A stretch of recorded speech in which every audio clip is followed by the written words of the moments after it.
everyone, it's Katrina. Deep in southern Russia lies a massive prehistoric megastructure built by an unknown civilization that could change history as we know it.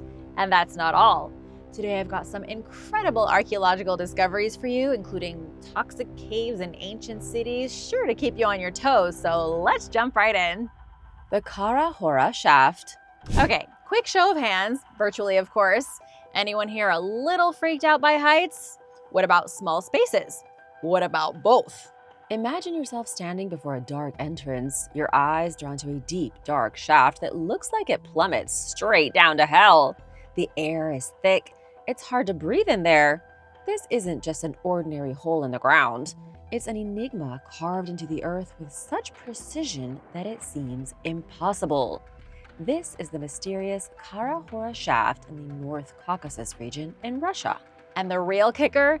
Nobody knows who built this place and for what reason. In 2011, Arthur Zemukov, a daring Russian cave explorer, heard tales of a strange, otherworldly shaft passed down through local legends. He wanted to know the truth, so he set off on a journey that eventually led him to the discovery of a lifetime. What he found was a vertical shaft that dropped 130 feet into the earth. But strangely, the walls of this shaft weren't rough, jagged rock like you'd expect in a natural cave. Instead, they were lined with perfectly fitted rectangular stone blocks, some estimated to weigh 200 tons. That's about as heavy as a blue whale, the largest animal on the planet. Let that sink in for a second. Immediately, the big question on Arthur's mind was how on earth was this made? The level of engineering required to build this structure had to be extremely advanced. Researchers were left scratching their heads. Some even compared it to the Great Pyramid of Giza because of the massive stone blocks and the insane precision in their placement. Could Khara-Hora be evidence of a lost civilization, one with technology far beyond what we think ancient humans were capable of? And if so, where did they go? Okay, things are about to get even weirder. Near the entrance to the shaft, researchers found markings left by the Nazis during World War II. Yep, the Nazis. Specifically, Heinrich Himmler and his creepy Ahnenerbe Institute. They were obsessed with finding Shambhala, a mythical underground city said to hold ancient wisdom and power. Did they believe Khara-Hora was connected to this legendary city? Did they know something that we don't? What do you think? Tragically, the story takes a dark turn. Many of the researchers who explored Khara-Hora, including Arthur himself, met untimely deaths. It was reported in 2015 that Arthur had found some type of entrance to the underground within the shaft. He planned to reveal his discovery to the world, but he would never get the chance. That same year, under mysterious circumstances, Arthur was killed by a car. Makes you wonder, doesn't it? Was this just bad luck, or was there something more sinister going on? Perhaps someone wanted to keep whatever is hidden within the shaft a secret, and Arthur threatened this agenda. So what was Khara-Hora? A temple, a tomb, a technological wonder from a forgotten era?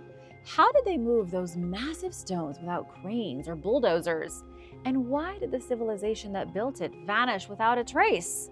Let me know your thoughts about this place in the comments down below. The freakish creatures of Movile Cave.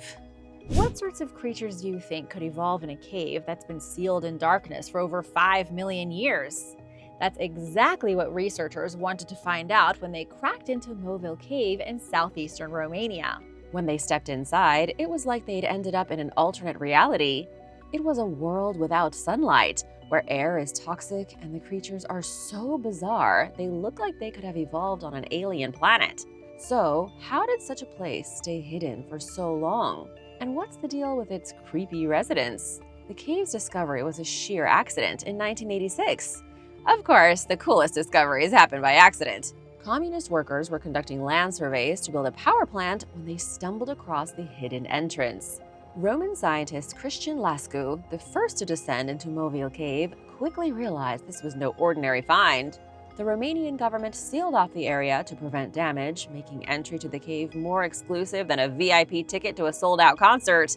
In fact, fewer than 100 people have entered since its discovery. So what's inside this secret cave? To get there, you'd have to descend a narrow shaft, crawl through a tunnel coated in sticky clay and endure sweltering heat. That's the worst part. Oh, and don't forget to pack an oxygen mask. The air in Movile Cave is laced with toxic gases like hydrogen sulfide and contains only 10% oxygen, half the level we humans need to breathe comfortably. Microbiologist Rich Bowden, who visited the cave in 2010, described it as smelling like rotten eggs and being hot, humid, and headache-inducing. Spend a few hours down there and even your kidneys might complain. But despite the hostile environment, Movile Cave is alive, and I mean really alive. The cave is crawling with creatures that seem like escapees from a monster movie. There are blind spiders spinning webs, translucent scorpions, and leeches that swim like tiny predators hunting worms. Shrimps and snails graze on what can only be described as nature's grossest buffet, a frothy microbial mat floating on the cave's sulfuric waters. This mat looks like soggy tissue paper, but is packed with bacteria that fuel the entire ecosystem. Now, here's where things get really interesting. The bacteria in Movile Cave don't rely on sunlight like plants and algae do. Instead, they use chemosynthesis, converting chemicals like methane and carbon dioxide into energy. In fact, Movile Cave is one of the only ecosystems on land powered this way. It's like nature decided to run an experiment, asking, what happens if we try life without sunlight? The answer? Creepy crawlies galore.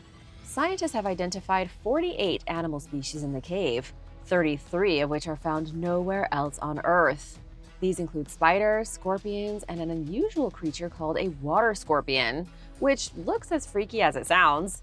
Many of the animals are blind, their eyes rendered useless in eternal darkness, and their skin is translucent from a lack of pigmentation. They've also developed long antennae or other appendages to feel their way through the cave's pitch-black corridors. Imagine living in a world where the worse the air quality, the better life thrives. That's Movile Cave for you. But how did these creatures end up here? That is still a mystery. One theory suggests that about 5.5 million years ago, as the Miocene epoch ended, northern hemisphere climates became harsher. As a result, animals fled underground to escape freezing conditions. The steady warmth and isolation of Movile Cave may have allowed these creatures to evolve in peace, away from predators. Another theory proposes that some species entered the cave at different times, with the cave's snail being a relatively new resident. It's believed that the snail arrived just 2 million years ago, during the Ice Age, or one of the Ice Ages.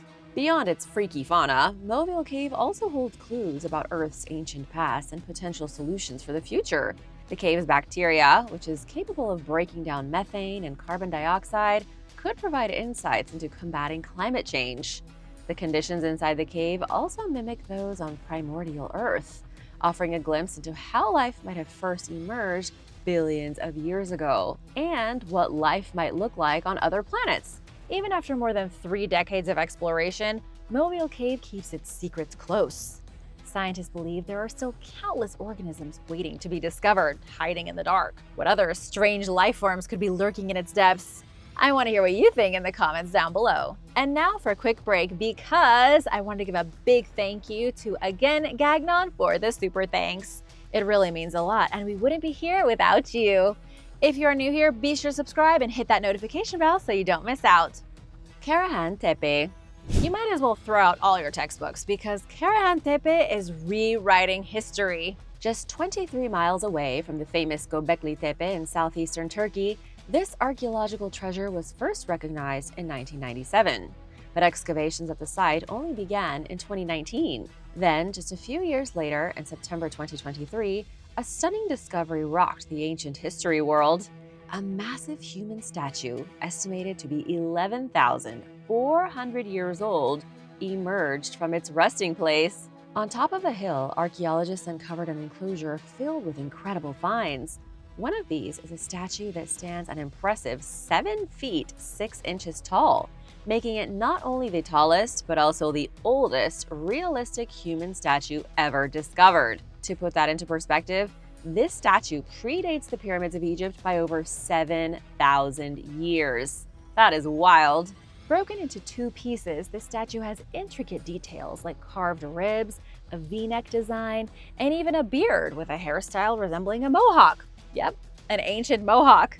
The statue also is holding its, yes, that's what they found. It might seem odd to us today, but was likely tied to fertility symbolism in ancient culture. You have to wonder, who does this statue depict? And that is where the mystery deepens. Some researchers suggest it could represent a giant, or even one of the mythical Anunnaki beings mentioned in ancient Sumerian texts. Others think it might be connected to the Watchers from the Book of Enoch. Whatever the case, it's clear that whoever created this statue wanted it to stand out, both literally and figuratively. In comparison, another famous statue from the region, the 10,300-year-old Urfa man, stands only 5 feet 9 inches tall and is less detailed. It has simple obsidian eyes and no fancy hairstyle.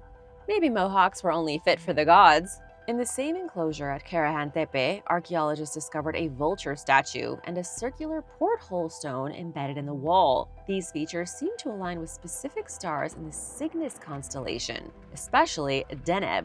Why does that matter?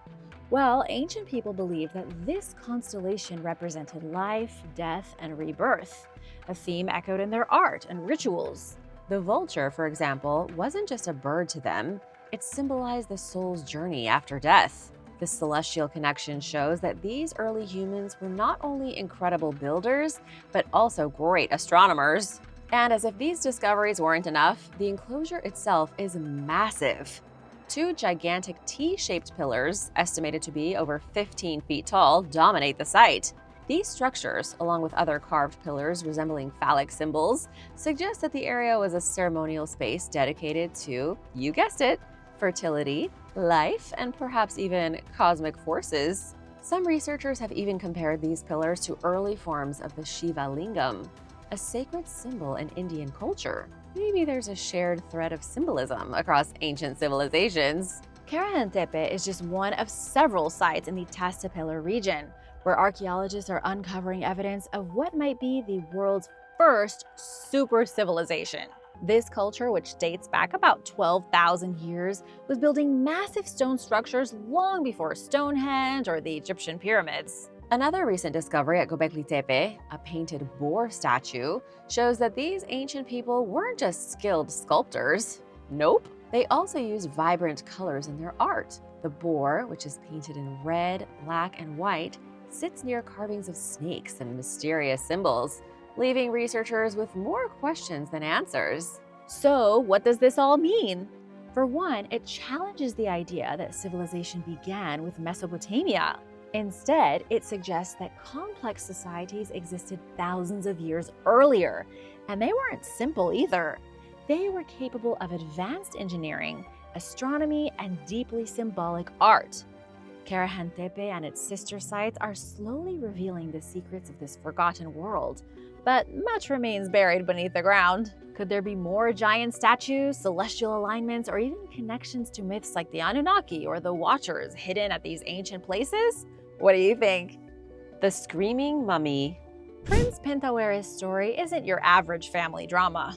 It is ancient Egypt's version of a Shakespearean tragedy mixed with a murder mystery.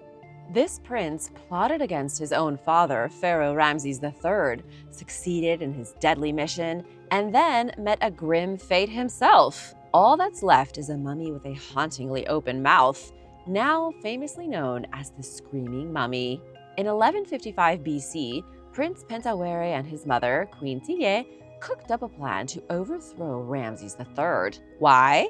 Because Tiye, one of the pharaoh's wives, wanted her son to take the throne instead of the king's chosen heir, Ramses IV. According to the Judicial Papyrus of Turin, a kind of ancient court transcript, the plot involved a harem full of conspirators, including royal women, officials, and even military leaders. It all culminated in an assassination attempt that actually succeeded, and in 2012, modern scientists confirmed that Ramses III died from a slashed throat. Yikes. So what happened to Pentawere after this? Let's just say justice wasn't kind to him. When the plot unraveled, loyal butlers led a trial against Pentawere and his co-conspirators. In the end, he was found guilty, but the prince didn't face execution. Instead, he was allowed, or maybe forced, to take his own life. How he did it, however, is still a mystery. Poison, hanging, scholars are torn. Either way, his punishment didn't end with death. What I mean is that his body was denied the usual royal mummification process, which was a big deal in ancient Egypt. Instead of being carefully embalmed, his corpse was left to dry out naturally. And to top it off, it was wrapped in sheepskin, a material the Egyptians considered unclean. Talk about adding insult to injury. So, the screaming mummy we're talking about? Yup, that's believed to be Prince Pintawere himself. Pretty wild to think this is the actual guy from the story, frozen in time after all of that drama. But wait, there's more! Centuries later, Pintawere's mummy ended up in a shared tomb with none other than his father, the very man he helped murder. This tomb, a hidden cache at Deir el-Bahari, was discovered in the 19th century by a family of tomb raiders. Can you imagine their surprise when they stumbled upon the twisted remains of this father-son duo? The screaming mummy with its wide-open mouth frozen in agony, or maybe just a bad case of post-mortem jaw placement, has fascinated researchers for years. Was the scream his dying moment, or did someone arrange his face like that as a warning to others? No one knows for sure. For now, Pintawere's eerie mummy is on display at the Egyptian Museum in Cairo. Ancient cosmetics. Let's pretend for a moment that you find an ancient vial while exploring southeastern Iran. Without opening it, what do you think it holds? Perfume? Poison? Maybe a love potion? Nope. Pucker up, because this vial contains 4,000-year-old lipstick. And guess what? According to researchers, it might just be the earliest example of lipstick ever scientifically documented. It all started with a natural disaster in 2001, when a river flooded the Gerbil region, exposing thousands of ancient graves and their treasures. This led to widespread looting as locals scavenged the tombs of the ancient Marhasi kingdom, a forgotten Bronze Age civilization. Among the artifacts later recovered by Iranian authorities was this slim, greenish stone vial, carefully crafted from chlorite. From the moment archaeologists laid eyes on it, they knew that they had stumbled upon something special. Inside the vial was a red mixture that turned out to be a cocktail of minerals. Hematite, which gives a deep red hue, along with manganite and braunite, which are known for their darker tones, that were also found inside. But that wasn't all. The mixture also contained traces of waxy, vegetable-based substances. Incredibly, this ancient recipe wasn't too different from the formulas used in modern lipstick. The vial even had tiny quartz particles, which could have been added to give a subtle shimmer to the lips. That's right, ancient people may have been into glossy lips before it was cool. So, can researchers say this is definitely lipstick? Most of them think so. Its vibrant red color and creamy texture suggests it was likely applied to lips, though some archaeologists argue it could have been used as blush or for other purposes, which is the same case today. The vial's slender shape even hints that it could have been paired with a mirror and a brush for easy application. But why is this kind of discovery so rare? Other ancient cosmetics like Egyptian eyeliners or lighter powders are more common in the archaeological record, but this could be one of the first red lip colors ever found. And guess what? This ancient lipstick was almost completely lead-free. Unlike other ancient cosmetics, which often contained toxic lead, this mixture shows that the creators may have understood its dangers. Could ancient beauty gurus have been ahead of their time in health and safety? It sure seems that way. Now, the vial's journey didn't end with its discovery. Today it is housed in the National Archaeological Museum of Gerbil, but its original owner remains a mystery. Who wore this lipstick? And in what context? Some researchers believe it was placed in a grave to accompany the deceased in the afterlife, as cosmetics were often found near faces in ancient tombs. Sadly though, due to looting, connecting the artifact to specific remains is impossible. This discovery also shines a spotlight on the ancient Marhasi civilization, a powerful and advanced society that played a key role in long-distance trade and military ventures. While much remains unknown, one thing is clear. Even 4,000 years ago, humans had a flair for style and a love for a good red lip. How do you think this ancient lipstick formula would hold up against modern formulas? Would you dare to try it? Underwater graveyard. What do you think Madagascar looked like 5,000 years ago? The answer might surprise you. Back then, Madagascar was covered in forests full of thorny trees, and giant lemurs the size of gorillas, tiny hippos, crocodiles with horns, and elephant birds laying eggs bigger than basketballs. However, that wild and wonderful world vanished when humans arrived, leaving behind only traces of what once was. And now, an underwater graveyard is helping scientists piece together the mystery of these extinct creatures. This discovery was made by Australian diver Ryan Dart as he explored the submerged caves in Madagascar's T-something-something National Park. It's quite a mouthful. What he found wasn't just cool rocks or fish, it was a treasure trove of fossils. He immediately called Philip Lehman, a fellow diver and cave expert. Right away, Lehman knew they had stumbled upon the discovery of a lifetime. Inside 3 caves, Malazamanga, Avon, and Mitoho, they found a fossil graveyard unlike anything seen before. Lehman described the caves as mind-blowing. The walls were covered in crystalline formations that twisted and turned like spaghetti. But what really shocked the team were the fossils, nearly perfect bones lying undisturbed for thousands of years. They looked extremely fresh, according to Alfred Rosenberger, a primate paleontologist from Brooklyn College, like leftover chicken bones from last night's dinner. That's pretty fresh. Usually fossils are scattered and damaged, but here, entire skeletons of animals were just sitting there, as if time had stopped. One very eerie find was in Mitoho Cave. 2 fossa, the predator made famous by the Madagascar movie, were found stacked on top of each other, surrounded by piles of smaller bones. Scientists think it may have been their lair, but something catastrophic, like a sudden flood, trapped them. And get this, what's even more fascinating is that many of these animals likely coexisted with humans. Some fossils were found alongside the remains of species introduced by people, like rats and Indian civets. So, could humans have played a role in wiping out Madagascar's incredible creatures? Unfortunately, it's very possible.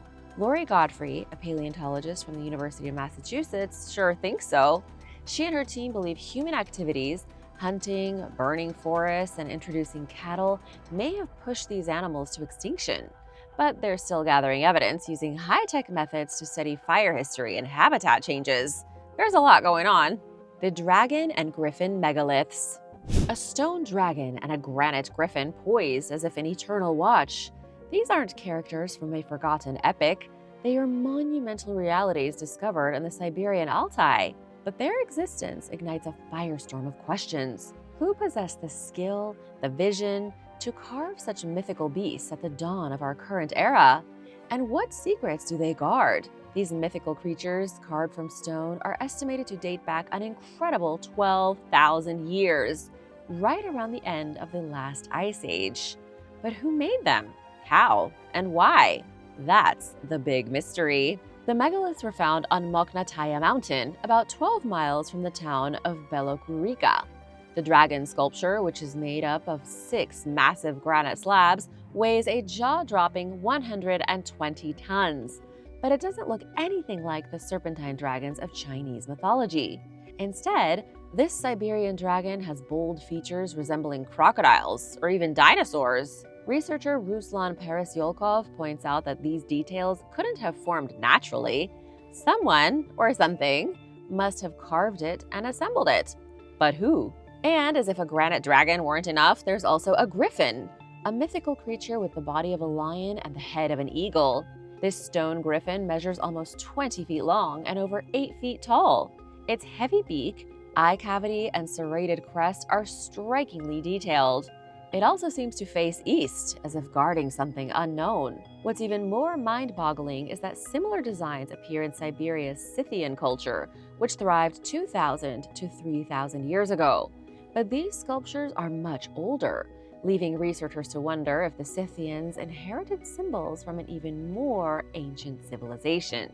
The site is surrounded by other mysterious objects, including what appear to be ritualistic holes in the ground. Could this have been a sacred place for an unknown Ice Age society? Maybe. Some even speculate that the sculptures could be linked to migrations forced by the Ice Age. But here's the kicker. No one knows who made them or how old they truly are.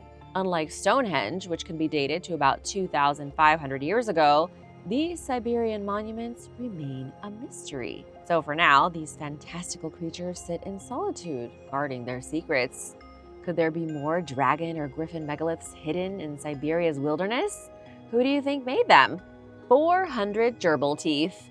Beneath the sun-baked earth of Kenya, secrets older than the pyramids lie silent.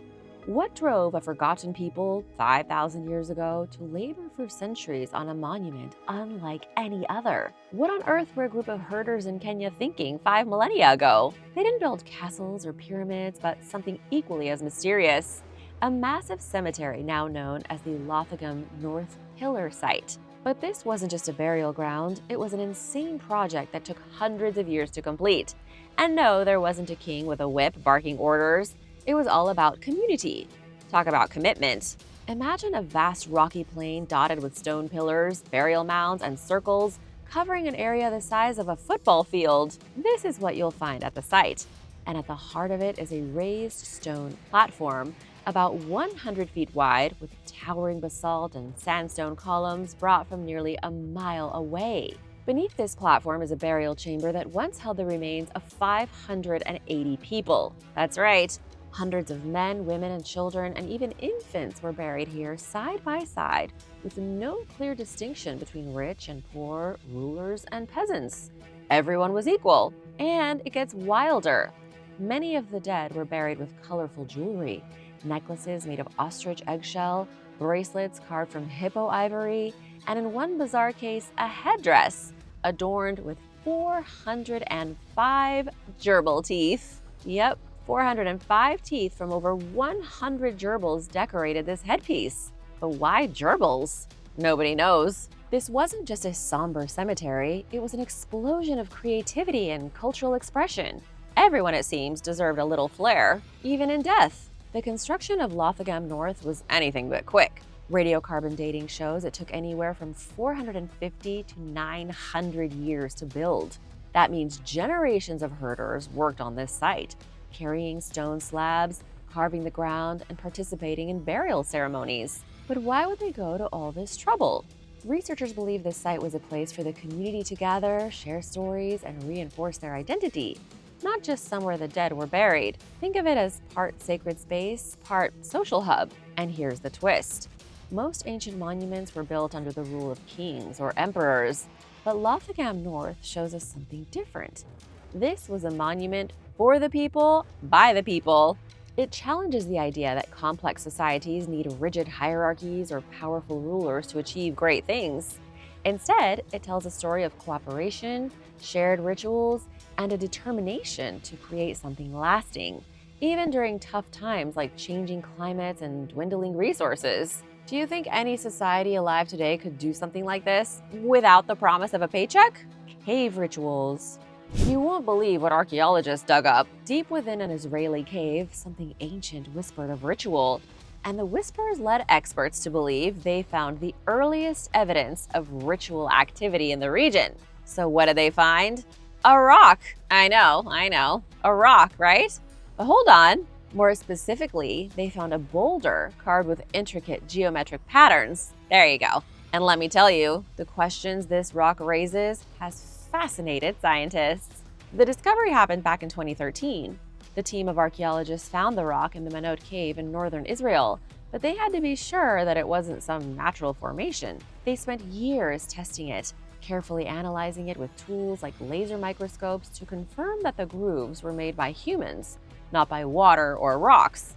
Other rocks, you know what I mean. They also used flint tools, similar to those found at the site, to recreate the patterns and prove that they were definitely human-made. After all, this wasn't just about finding a cool-looking rock. It was about figuring out what this rock could mean. The boulder was found deep inside the cave, far away from where the everyday activities like tool-making and butchering happened. It was almost as if this hidden part of the cave had been reserved for something special. The patterns on the boulder, which looked like intersecting lines and chevrons, were carefully carved into its surface in a way that suggested a ritual purpose.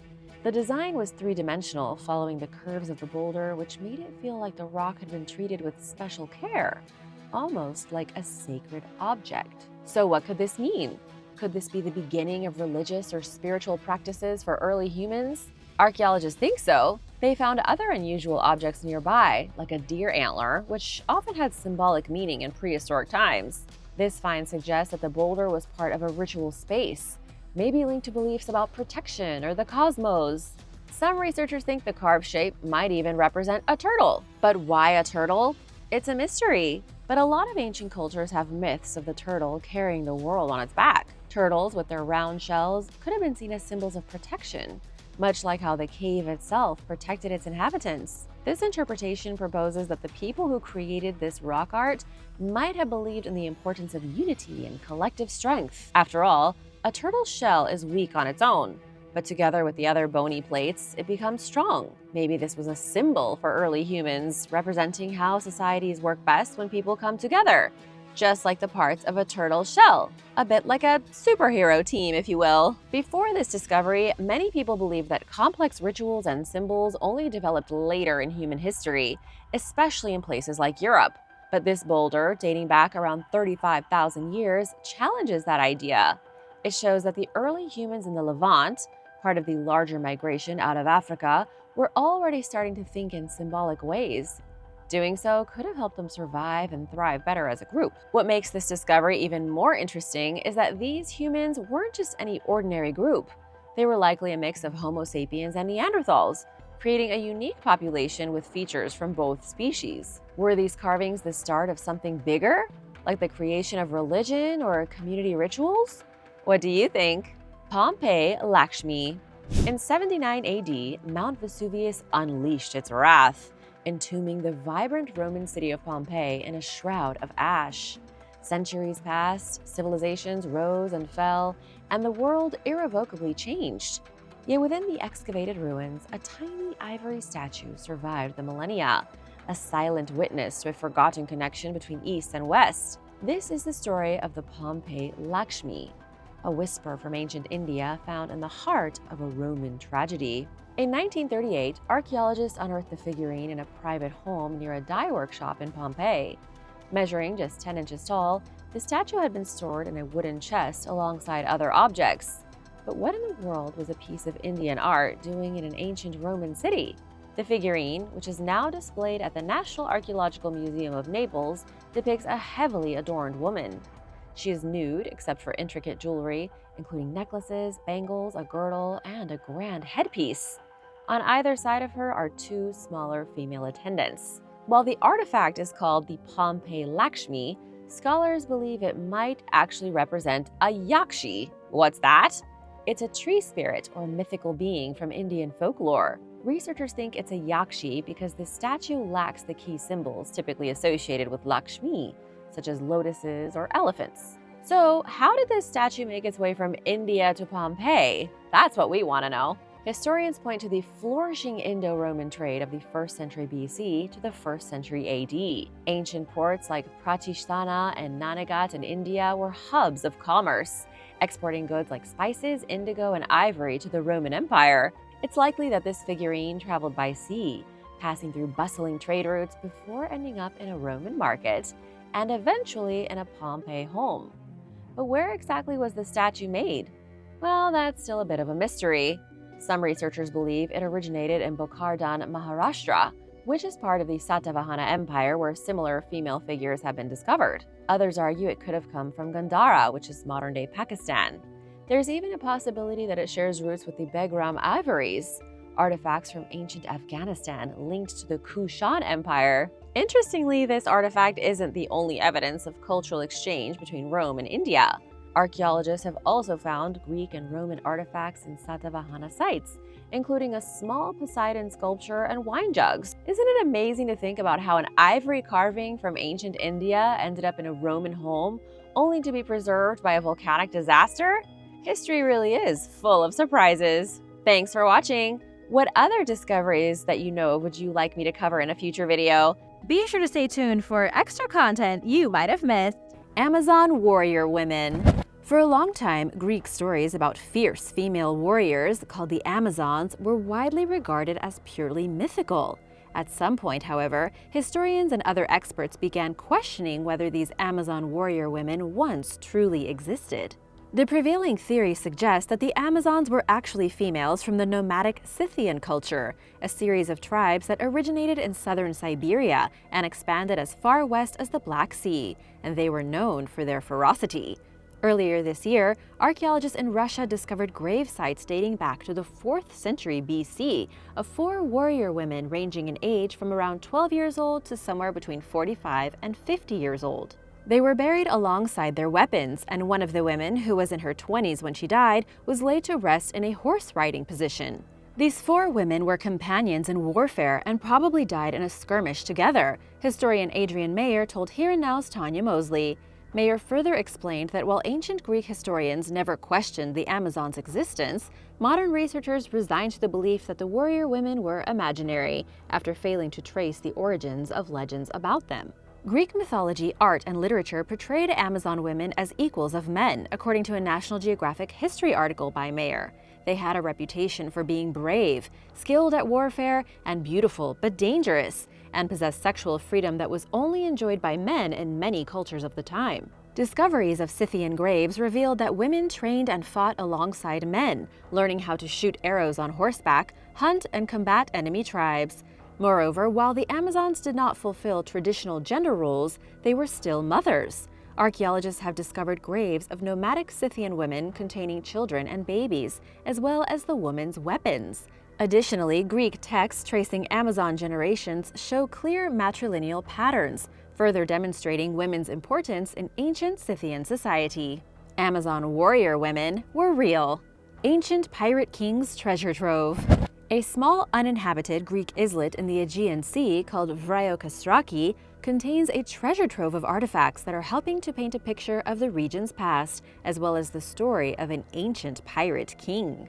Vryokastraki, which is part of the modern-day Cyclades Islands, contains a small settlement that was inhabited continuously from the 12th century BC to the 7th century AD. After that, its inhabitants abandoned it for a larger nearby island, possibly due to pirate warfare. Evidence of another Cycladic settlement dating as far back as the 3rd century BC recently turned up on Vryokastraki. Archaeologists spent the summer excavating numerous sites throughout the islet. They learned that at one time throughout its history, Vryokastraki was ruled by a pirate king, according to inscriptions found at one site. The team also discovered clay female figurines and bronze votive offerings dating back to the classical period, and a heavily eroded altar at the site of a temple, as well as a 295-foot-long Byzantine complex with walls made of large stones. The complex, which contains 15 rooms, including one that was used for storing and preparing food, separated the port from the rest of the island and provided access between the two. Researchers believe the complex was a fortress meant to protect the island's interior at a time when the Aegean Sea was rife with piracy. One inscription speaks of a notorious 4th century BC pirate named Glaucetus, or Glafketus, who ruled the islet and others nearby. While it's unknown what Glaucetus used the islands for, one theory is that they served as a base from which to plunder shipping vessels. The little-known pirate ruler is conspicuously absent from most other historical texts, but according to the record, the Macedonians supported him and the Athenians eventually pushed him out of power. Nageswara Swami Temple. Earlier this year, ambitious volunteers in the Indian state of Andhra Pradesh discovered the sand-covered ruins of a 200-year-old Hindu temple along the Penna River. Locals had long known about the temple called Nageswara Swami and collected money to fund its excavation since everyone was bored during quarantine and a group decided to take matters into their own hands. In less than a day, the pinnacle of the long-buried structure was uncovered. Nageswara Swami was covered in sand and sediment from the nearby river starting as early as 1850, thanks to massive floods, state archaeologist Rama Subba Reddy told The Hindu following the discovery. According to locals, the temple was buried for nearly 80 years. Concerned about damage to the structure, local authorities stopped the dig. Worshippers flocked to the site anyway, and residents hope to see Nageswara Swami reconstructed to its former glory. At the last update, representatives plan to inspect the site and determine the appropriate next steps. Zoomorphs of Quirigua. During the 1880s, Alfred Percival Maudslay, also known as the father of Mesoamerican archaeology, discovered a series of zoomorphic structures at Quirigua, an archaeological site along the Motagua River in Guatemala, near the border with Honduras. The sculptures include the Maya civilization's tallest known carved monumental structures and its most elaborately carved altars. Quirigua is home to what may very well be the Maya civilization's largest plaza, measuring 981 feet long and 654 feet wide. Kaktili Chan Yopat, the city's most prolific ruler, established much of the site at the plaza and within close proximity. The site's earliest monuments were erected between 200 and 400 AD, while most of the structures that have been excavated are located near the city's center and were built during the late Classic period, starting around 600 AD. One sculpture known as Monument 16, or the Great Turtle Altar, is considered one of the Maya's greatest masterpieces. This and another monument, known as Altar P, were dedicated by the ruler Sky Sul around 795 AD, not long before the Maya civilization collapsed and the city itself was deserted. Quirigua lies slightly outside the known Maya areas of the time and likely had a maximum population of somewhere between 1,600 and 2,000 residents. It was settled by around 200 AD as a strategic place for controlling the trade that went up and down the Motagua River. This and the nearby city of Copan enabled the Maya ruling elite to expand the civilization's trading network, although Quirigua was seemingly little more than a small outpost. Like the rest of the Maya world, Quirigua met an inevitable end during a time period known as the Classic Maya Collapse. The city went into irreversible decline after the last inscriptions were etched around 810 AD and was subsequently abandoned. Ancient sword. Roman Novak, a mushroom picker in the Jesenik area of northeastern Czech Republic's Moravia region, recently discovered a rare 3,300-year-old Bronze Age sword and an axe. He noticed the sword's blade sticking out among some stones, and so he dug further and was able to unearth the items. Novak notified archaeologists who determined that the weapons date back to around 1300 BC, a time when the region was sparsely populated. The sword has an octagonal handle, explained G.D. Jukelka, the nearby Silesian Museum's lead archaeologist. It is only the second sword of its type to be found here. The weapon was made by pouring liquid bronze into a mold and resembles similar weapons from northern Germany, according to Jukelka. Soil tests prove that it was made locally and was not ready for combat. They were obviously trying their best, but the quality of the casting was actually pretty low, Jukelka told Czech Radio. X-ray tests show that there are many small bubbles inside the weapon. This suggests that the sword was not used in combat, but was instead of symbolic value. It would have broken very easily. Archaeologists plan to survey the area where the weapons were found, in case there are any more artifacts waiting to be discovered, and to find out more about the few people who lived there at the time. Lola's chewing gum. In the first ever case of scientists extracting a complete ancient human genome from non-human materials, turns out ancient people also chewed gum. Studies of a wad of chewing gum covered in ancient saliva found at the Siltholm archaeological site on the Danish island of Lolland is offering a clearer glimpse than ever at Europe's early Neolithic hunter-gatherers. The DNA analysis, which is detailed in a recently published study, revealed that a young woman with dark skin and hair and blue eyes chewed the wad of birch tar around 5,700 years ago. Not quite Wrigley's, but you know. The individual, nicknamed Lola, was genetically more similar to hunter-gatherers from mainland Europe than the people of southern Scandinavia at the time. She was likely a hunter-gatherer who migrated to lowland from elsewhere and lived alongside farmers during a transitional period when agriculture was first introduced in the region. In addition to her own DNA, Lola left behind genetic information about things she ate and her microbiome, meaning the microbes that lived in her mouth. The findings, which were published in the journal Nature Communications, show that she ate duck and hazelnuts around the time she chewed the gum. Lola was lactose intolerant, had severe gum disease, and suffered from pneumonia at some time in her life, although it's unknown whether Lola had pneumonia when she chewed the tree pitch. In fact, researchers don't know when Lola passed away, only when she chewed the gum, because no actual human remains have been found at the site. By analyzing the DNA of ancient chewing gum, especially from sites with no other signs of a human presence, researchers can better study how ancient populations changed over the centuries, how they lived, and what their health was like. Did you ever imagine how much you could learn from a piece of chewing gum from the Stone Age? Neither did I. Ancient female hunters.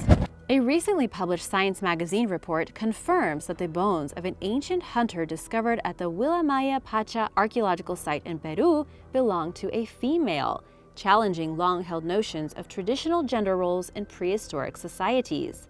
Found at nearly 12,900 feet above sea level, alongside a toolkit of 20 neatly stacked stone projectile points and blades, the bones initially seemed to belong to a high-status hunter, possibly a chief.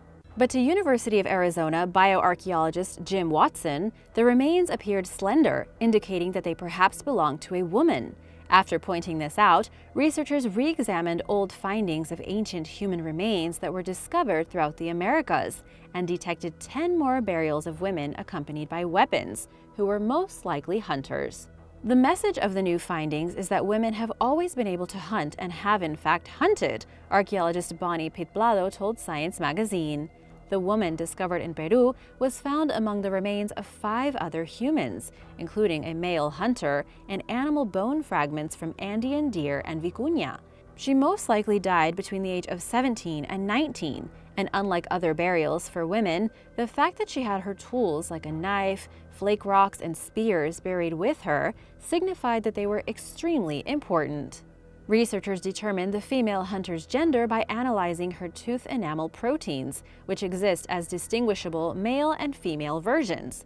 Her teeth also showed that, like other hunters, she ate a meat-heavy diet and also consumed plants. The hunt is now on to find and analyze the remains of other possible female hunters in the Americas. First ever furnace. Archaeologists recently published a study revealing the discovery of a 6,500-year-old furnace in Beersheba, a city in southern Israel's Negev desert. The findings, featured in the Journal of Archaeological Science, resulted from 3 years of research at the site that began with an emergency excavation in 2017. Throughout the digs, the team found a small copper smelting workshop containing furnace fragments made from tin, making it possibly the oldest furnace ever. Tossing lumps of ore into a fire will get you nowhere, researcher Erez Ben Yosef explained in a statement about the discovery.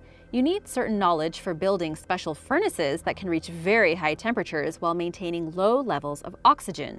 A subsequent analysis of the artifacts revealed that the workshop operated based on 2-stage technology, which involved first smelting the copper ore, then refining it. The ore used there came from one of the Roman Empire's largest copper mines, which was located 60 miles away in Wadi Fainan in modern-day Jordan. The refining of copper was the high-tech of that period, said Ben Yosef, adding that there was no technology more sophisticated than that in the whole of the ancient world. The workshop was built by the Gasulian culture, a society known for its artistic achievements, and now for its advanced furnace technology. Early humans in Greece. In mid-2019, a study revealed the possible discovery of the earliest human remains ever found outside of Africa. In the 1970s, skull fragments from 2 individuals were found along the coastline of southern Greece. Known as the Apidima fossils, they suggest that a Neanderthal died there around 170,000 years ago, and an early modern human perished at the site at least 210,000 years ago. These findings, if confirmed true, add to a collection of discoveries in recent years that challenge the previously held theory that our ancestors first migrated out of Africa around 65,000 years ago. But not all experts agree with the study's results, including paleoanthropologist Juan Luis Arzuaga, who told National Geographic, "I cannot see anything suggesting that the individual belongs to the sapiens lineage." He has a point, after all, only the Neanderthal skull is complete, and both are distorted from spending thousands upon thousands of years encased in rock. Using CT scanning and virtual reconstruction technology, the team produced an image of what they believe to be the human skull based on a single fragment from the back of the head, which contains distinctly human characteristics. While it's important to proceed with caution when it comes to identifying ancient hominid remains, this and other discoveries are helping experts to retrace the migration patterns of our earliest ancestors. Thanks for watching! Which discovery is your favorite? What would you like to learn more about? Let me know in the comments below, and be sure to subscribe if you haven't already. See you next time. Bye!